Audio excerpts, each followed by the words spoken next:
Bwana Mtume sallallahu alaihi wasallam ametukataza kufanya moja mbili tatu ili ile lengo lifikiwe. Katika hayo anatuambia Mtume sallallahu alaihi wasallam katika kufunza sisi kama watu, man lam yada qawla az-zur wal amal bihi wal jahl falaysa lillahi fihi an yada'a ta'amahu wa sharabahu. Yule ambaye hakubali maneno ya uongo na kufanyia kazi uongo na ujinga, hana haja yoyote huyo kuacha kula chakula chake na kinywaji chake. Hakuna sababu kula kunywa. Kwa nini wewe uongo katika mwezi wa Ramadhani? Wewe utumia uongo na mambo mengine ya kijinga ndani ya mwezi wa Ramadhani.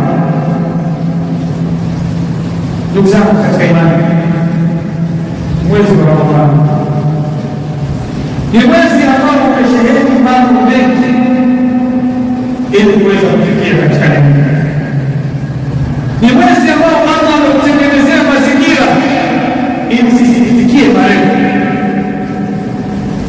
Yakulu sallallahu alaihi wasallam, anasema Mtume sallallahu alaihi wasallam, idha jaa Ramadhan futihat abwabul janna. Mwezi wa Ramadhani unapofika, ukiendana mwezi wa Ramadhani, yafuatayo yanafanya mara moja wa amri ya Allah. Na kwanza kufunguliwa milango ya pepo. Pepo ambayo ina milango 8 yote inakuwa mafuta liajilina, kwa ajili yetu. Milango yote hii ni ishara marhaban, karibuni. Ni kila mwenye kufunga funga yake sahihi nafasi yake katika pepo, milango yote yako wazi.